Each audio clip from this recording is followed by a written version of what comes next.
হ'ব আপোনালোক উঠক দাদা একো নাই আজিৰ পৰা শিৱসাগৰ ব্যৱসায়িক প্ৰতিষ্ঠানসমূহ খোলা থাকিব আৰু কোনো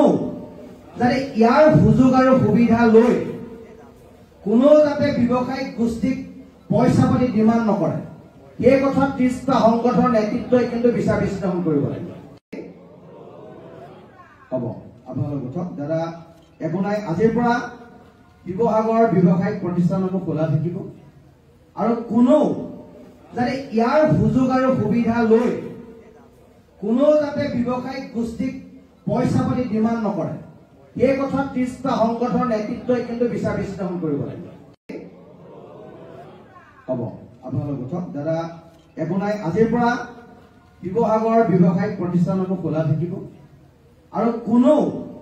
যাতে ইয়াৰ সুযোগ আৰু সুবিধা লৈ কোনো যাতে ব্যৱসায়িক গোষ্ঠীক পইচা পাতি ডিমাণ্ড নকৰে এই কথা 30টা সংগঠনৰ নেতৃত্বই কিন্তু বিচাৰ বিশ্লেষণ কৰিব লাগিব